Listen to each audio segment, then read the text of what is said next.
yang mana dengan limpahan karunia-Nya, rahmat-Nya, hidayah-Nya, serta anugerah-Nya kepada kita semua, kita kembali masih diberi kesempatan, kesehatan dan usia panjang oleh Allah untuk sama-sama dan senantiasa mengabdikan diri kita di jalan-Nya dengan menjalankan segala perintah-Nya dan menjauhi semua larangan-Nya.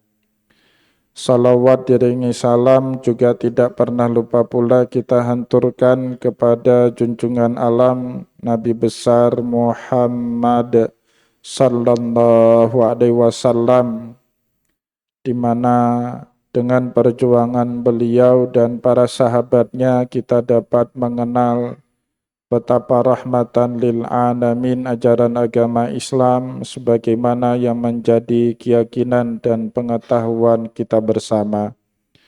Bapak-bapak, ibu-ibu, kaum muslimin dan muslimat, jamaah salat duhur yang dimuliakan oleh Allah, saat Rasulullah sallallahu alaihi wasallam di awal-awal hijrahnya ke kota Madinah, beliau memerhatikan salah satu kebiasaan Yahudi ataupun Bani Israel yang banyak bermukim di kota Madinah saat itu.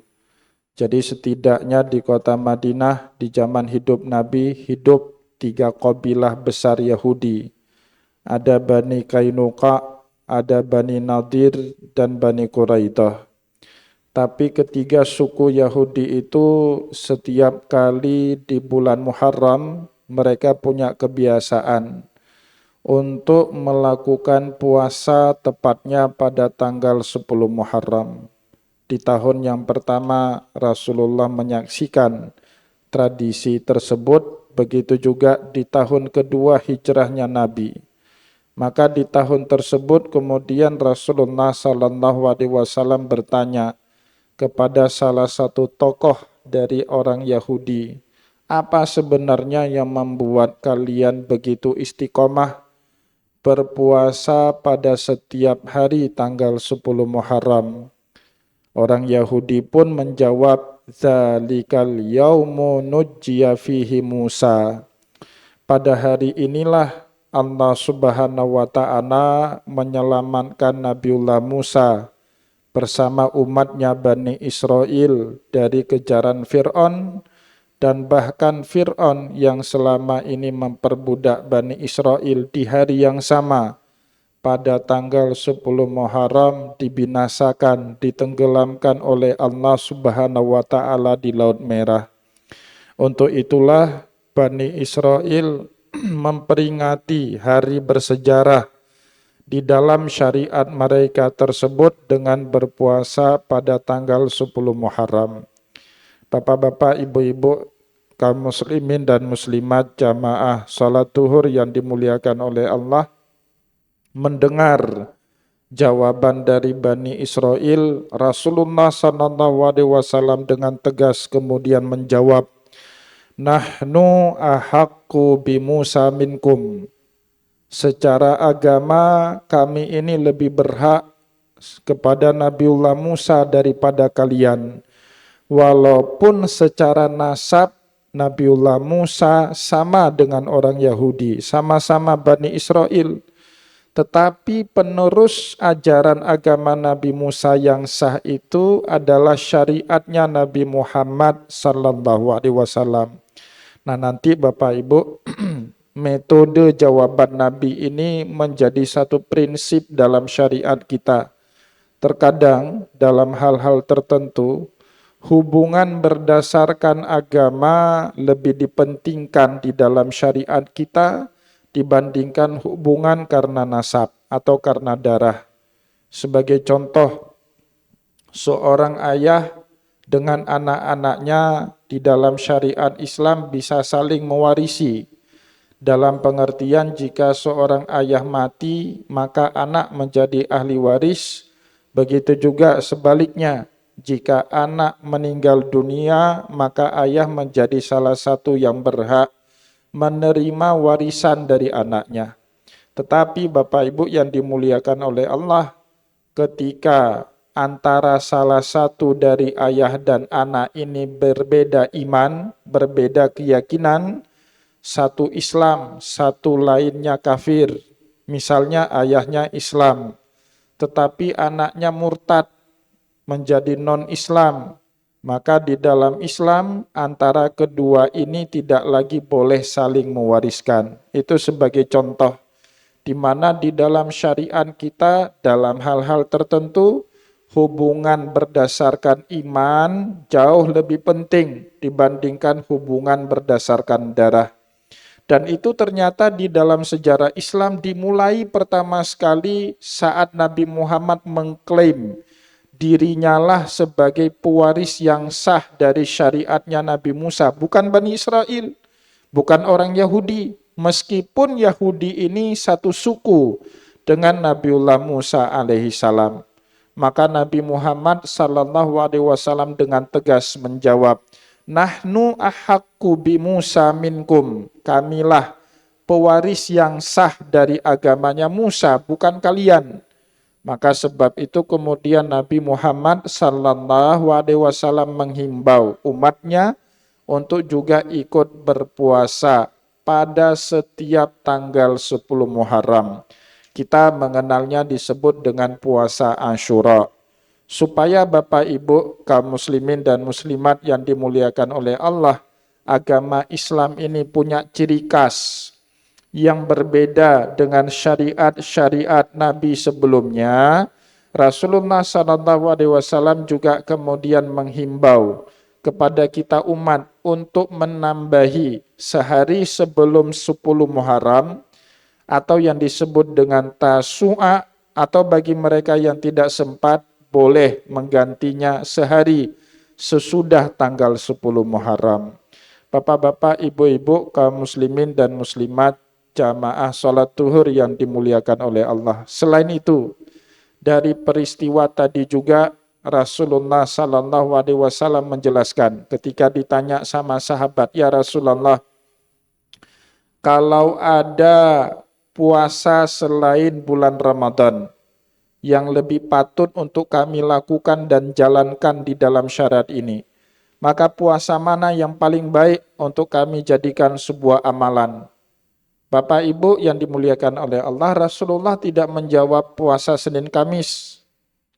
Rasulullah SAW juga tidak menjawab pertanyaan itu dengan puasa 6 hari di bulan Syawal atau puasa di hari Tarwiyah maupun hari Arafah. Tapi Rasulullah menjawab pertanyaan sahabat tadi dengan berkata, "Afdalus siyam ba'da syahri Ramadan syahrullahi Muharram." Adapun puasa terbaik setelah puasa di bulan suci Ramadan adalah puasa yang kita lakukan di bulan Muharram. Nah, para ulama sepakat mengatakan yang dimaksud dengan Nabi dengan puasa Muharram itu puasa Asyura, puasa tanggal 10 Muharram. Hukumnya sunnah muakkadah, sedangkan sehari sebelum ataupun sehari sesudahnya hukum berpuasanya sunnah saja.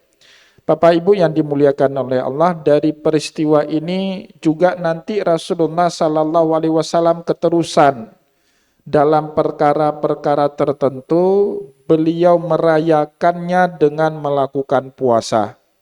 Contoh, saat satu hari Nabi Muhammad mulai rutin berpuasa dan mencontohkan kepada kita umat untuk ikut-ikut berpuasa pada hari Senin dan Kamis.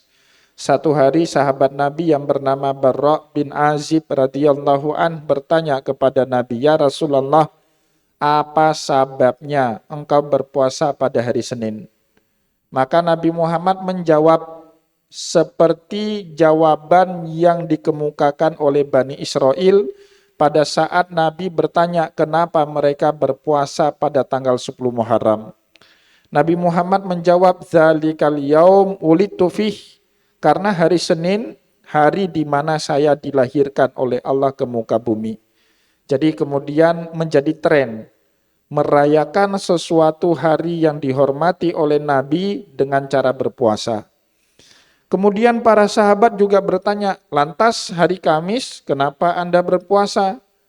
Maka Rasulullah Sallallahu Alaihi Wasallam kemudian menjawab, turfa'u bihil amal. Karena pada hari Kamis, tepatnya hari Kamis malam Jumat, amal perbuatan kita itu diangkat ke hadapan Allah Subhanahu wa taala. Wa ahabbu an turfa'a amali wa ana shaim. Dan saya senang sekali seandainya Allah Subhanahu wa taala mengangkat amal soleh saya dan saya dalam keadaan berpuasa. Bapak Ibu yang dimuliakan oleh Allah, sebab itulah kemudian para ulama membolehkan seandainya ada hari-hari tertentu yang terkesan atau berkesan sama kita, seperti hari ulang tahun pernikahan, kita rayakan dengan ibadah puasa. Boleh selama hari tersebut tidak ada larangan atau tidak ada kemakruhan untuk kita berpuasa. Contoh, mengkhususkan hari Jumat berpuasa tanpa hari-hari yang lain makruh. Bapak Ibu puasa Nabi Daud, hari Rabu puasa, hari Kamis buka, hari Jumat puasa enggak apa-apa. Tetapi nyengaja startnya di hari Jumat itu makruh. Begitu juga mungkin ada di antara kita yang hari lahirnya hari Jumat atau hari pernikahannya di hari Jumat, itu makruh kita puasa. Atau ada mungkin di antara kita yang hari lahirnya itu 1 Syawal. Kita tahu bersama tanggal 1 Syawal, 10 Zilhijjah, begitu juga 3 hari tasyrik setelahnya, 11, 12, dan 13, termasuk hari-hari di mana kita diharamkan untuk berpuasa. Maka sebab itu dalam hal-hal tertentu Nabi Muhammad Sallallahu Alaihi Wasallam merayakan hari istimewa di dalam agama Islam dengan melakukan ibadah puasa sunnah seperti yang sudah kita jelaskan tadi. Moga-moga Bapak Ibu yang dimuliakan oleh Allah, beberapa hari lagi kita masuk tanggal 10 Muharram, kita bisa menjadi bahagian sebagai penerus yang sah daripada syariatnya Nabiullah Musa alaihissalam. Salah satunya dengan menjalankan ibadah puasa di hari Asyura. Syukur-syukur juga bisa 1 hari sebelum atau 1 hari setelahnya. Semoga ceramah singkat pada kesempatan Zuhur kali ini bermanfaat kepada kita semua. Moga-moga bisa kita amalkan dalam kehidupan kita sehari-hari. Wallahu muwaffiq ila aqwamit thariq wa nasrun minallah fatun karim. Wassalamualaikum warahmatullahi wabarakatuh.